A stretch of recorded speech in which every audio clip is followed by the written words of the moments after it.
Everyone. Hello, Kushla. Hi, Julia. How are you? I'm very well. How are you? I've got all my.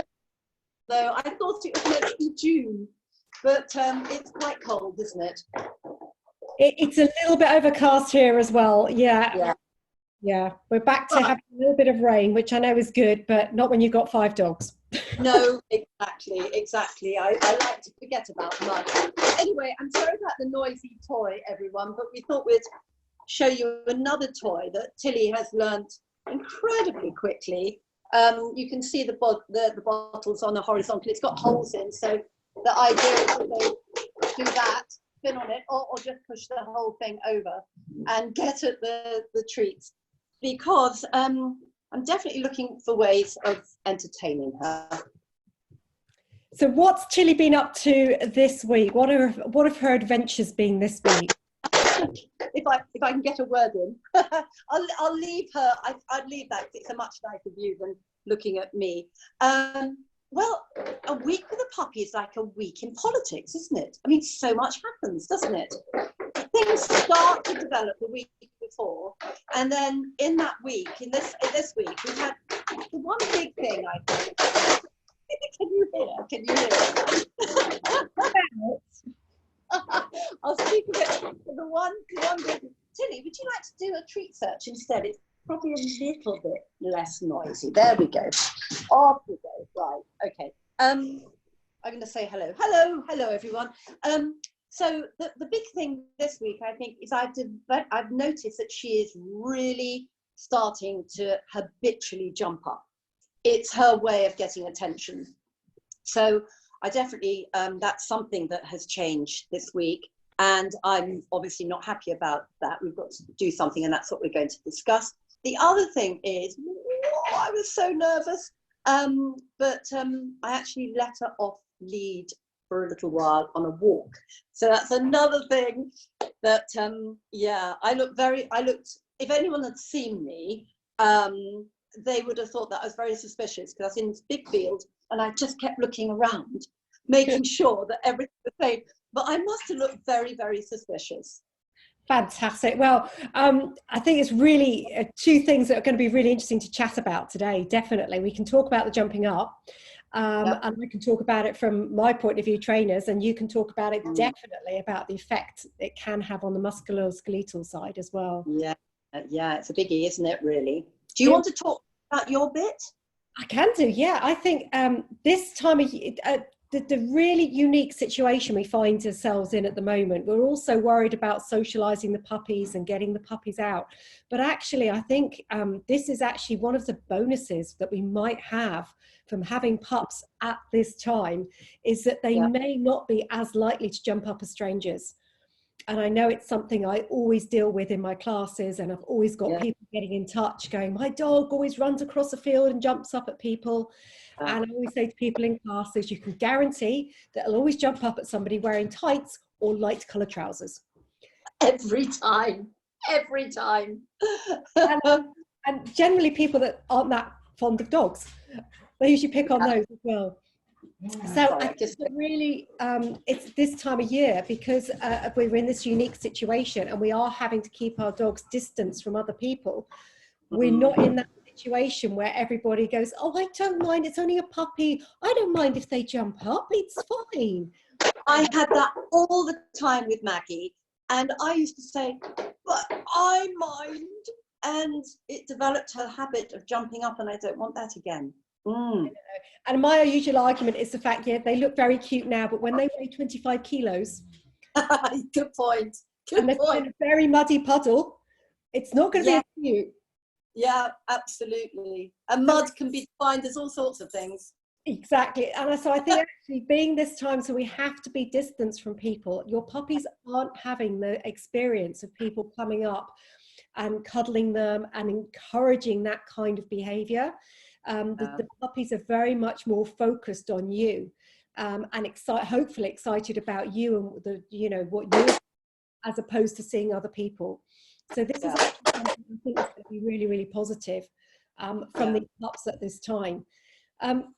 If your pups are jumping up at you at home, the biggest thing is body language.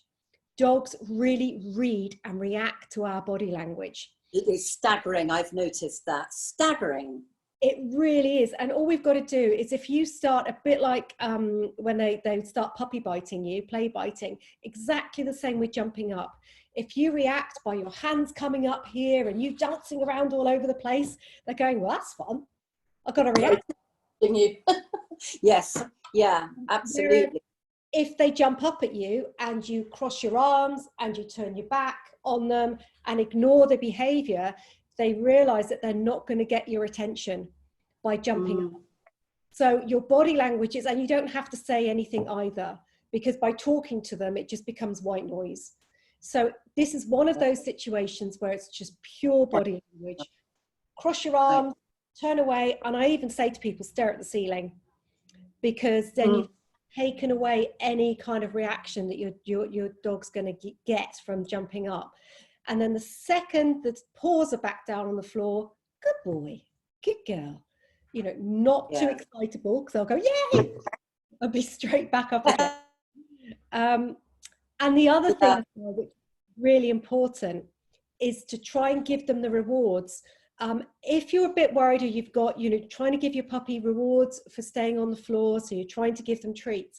If they're a little bit snatchy, what we do is we constantly take our hand away. So that's constantly by a dog coming. So a much better way is to reward them by just very calmly just dropping the treats on the floor. So anybody that are visitors, if you've got people that, as you know, we're starting to get into these social bubbles, and so he's going to start to meet people, is the best thing to do is when they greet people, first of all, is just drop a treat on the floor. So good things come from the floor. Good things come by jumping up to try and get a treat off you. Good things come from the floor. Yeah. That's it. You got the dog noises this time. I got the dog noises this time. I've been a bit naughty. We've got to relate to them, haven't we? Because we're tall, they're small. Naturally, they wouldn't have to be relating to someone like a giant in their life, would they? So they're not naturally intended to jump up. I mean, to the same height to try and get a human's attention as they would another. And of course, Tilly jumps on Maggie, poor Maggie, quite a lot. But standing up and all that force very much all through the vertebrae into those hips and knees. And that really concerns me, because we've got these growth plates that are soft cartilage, that are developing their growth, and they're very malleable, aren't they? And we don't want to be driving these forces excessively through them. And I mean, that concerns me from the physical perspective, but also the muscular perspective. We're just getting development of muscles in the wrong place. And one big problem that we see as myotherapist are these shortened hamstrings, aren't they? And inactive glutes. So the hamstrings at the back of the dog's back of their leg, their hind limb, and the back muscles, these get short and they can create a lot of back problems later on. So jumping up is not repetitively. The old jumping up is fine, they're sort of designed to do that, but repetitively is so bad, isn't it? But the other thing that I think, sorry, you nearly got a word in there, but you know what it's like, you switch the button on and I don't stop.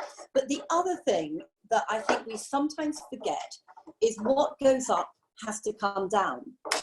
And so they jump up and they're driving these forces through, but they come down and the force goes into their front legs, their elbows, their neck when they land again. And that too is a very, very easy area to become damaged and inflamed and overworked and everything else. Tilly, it's very noisy. And I think, and also we use a lot of pups as well, generally if they're quite smaller breed pups as well, because they just want to get their attention and they want to get towards us. You know, they're much more likely to try and, you know, to jump up as well. But something that I always suggest to people is that, you know, when you come in the door, you know, go down to their level so that they don't try and jump up at you. So you bend down to them, make a fuss of them at that level, but as soon as you're upright, they've got to have 4 paws back down on the ground. Good And point. exactly the same as if you're at home. You know, as far as we're concerned, if you go down to their level, you're fair play. You know, if we crouch down and kneel on the floor, we're fair play. You know, that's kind of, you know, that's the cuddle time and everything. Yeah. As soon as we're upright, 4 paws back down on the floor, so that, you know, you just teach them from a really young age. But, you know, loads of things like that. But have pots of little dried treats around the place by the front door. So if you go and get a parcel, you can drop a treat on the floor so that good things come from down there, not up towards the people as well. So you also mentioned about letting Tilly off lead. Yeah, I just want to say that those are really good tips, because jumping up seems to me one of those things that you maybe have a bit of control at this stage of managing it, but when it gets embedded, it's a difficult thing to stop. It really is. Yeah, and so many people, you know, get in touch and say, oh, my dog's, you know, run across the park and has jumped up to see somebody. And you know, with the changes in the dog laws and things like that, we've got to be so careful, because you know, you can be prosecuted at the end of the day. If someone's afraid of your dog, you know, it's a real worry. Yeah, and it's just, there's not a positive to it, is there? Really, there isn't. Yes, but going on from what you just said, and yes, what I said at the beginning, yeah, very nervous about letting her off lead. But obviously, I made sure it was very safe. But if I can just come back half a step from there, I've got her a very nice harness that keeps her shoulders going, just a lovely harness. And I put it on one day and it fitted. I put it on the next day and it didn't fit. Now I adjusted it, but I think the day before it was possibly a little bit tight. And so she was a bit resistant the day after when I put it on. So I think, again, we've got to, if they suddenly become resistant to anything, but let's talk about the harness, they don't do things just for the sake of it. There's a reason, isn't there? So I've got another one coming now, because I can't believe she's grown out of her first one already. I can't bear the thought of her having any negative thoughts before we go on a fun time to go out and sniff and have a wonderful time. So I just thought I'd mention that. But yes, so I'm very lucky. I've got a footpath that does have a field attached, and it's completely, there's nothing growing on it. It's great. So I sort of go halfway, so I'm well away from the road, well away from any other footpath entrances, and I let her off. And well, lucky I've got Maggie, and Maggie's very good. But she went off and played with Maggie and had a lovely sniff. And she also went off on her own, which was wonderful. But I did, I wanted to test her recall. I mean, I have obviously tested it before. And so I called her and she came running back, and we had such a big fuss, which was wonderful. And I did that a couple of times. And then she went off a little bit further. So I actually hid this time behind a tree. And she looked for me within seconds, which was lovely. Couldn't see me. I saw her just slightly get worried, and then I put myself out so she could see. Was I doing the right thing? Oh, that is just perfect. Definitely. Oh, definitely. Very important to find somewhere nice and safe. And if you haven't got anywhere like that, go to a fenced field. And we need to, you know, train the puppies to come back at this age. And at this age, they're so receptive, like Tilly. You know, although she had Maggie. Still like me. She still wants to be with me, which is lovely. Yeah. As opposed to being with Maggie, it goes to prove that, you know, you are her rock. You know, she gets some confidence from the dog and Maggie, but her, you know, basically she's like, Mum. And it's so important that we get the pups off lead before they get too confident. Sorry, Styles, come back. Yes, sorry, thank you. Yes. Yeah, no, it's, you know, getting them off lead at this age, because they won't go that far away. They will keep checking in and seeing where you are. Whereas if you leave it to they're about 6 or 7 months old, when they've already got older and bolder and a bit more, you know, oh, I'll go over here. You get much less, you know, you won't be able to do as much of a good recall. So fantastic. And hiding away from them is just brilliant fun, because they keep checking in then, you know, because one minute they turn around and you're there, and the next minute they turn around and they go, oh, you're not there. Where have you gone? So we become unpredictable. And this is something I always say to my clients, is if you always walk around the field, you know, they go to the same field, you walk around in the same direction. Basically, the puppy says, so I'll meet you at the stile in about, what, 15 minutes? All right. Good point. Yeah. And, you know, you're on your phone or checking your emails, and your puppy's doing their own thing, and then you kind of hope that you might meet up. You're not fun to be with. So if somebody else comes into that field, your puppy's going to go, well, they look like fun. Go across and see them. So us being unpredictable and not always being where they expect they're going to be, and hiding behind trees and changing direction. So they turn around and all of a sudden you're walking the opposite direction. It really keeps them interested on you. So it's a fantastic thing to do. I'm so glad you got let her off. That's brilliant. Oh, I really did look highly furtive, I must say. I'm surprised I said, hey, you look very suspicious. And will continue to be so and look like it. Because it's a fine balance, isn't it, between encouraging them to be confident and have their own autonomy, but also relying on you too for the big stuff, like the dangerous stuff that potentially they could get themselves into when they're out of the environment. That's it. So it's a really good idea to keep calling your pups back to you, not all the time, because otherwise they just get fed up of it. But if the only that time, white boy thing again, exactly. So as soon as they go away, you come, Rover, come here. Okay, Rover, come back. And the Rover's like, oh, for goodness sake. But you know, it's a really, if you only call your pups back when you need them, and you only call them back when you're going to put them on the lead, your pup's going to learn, hang on.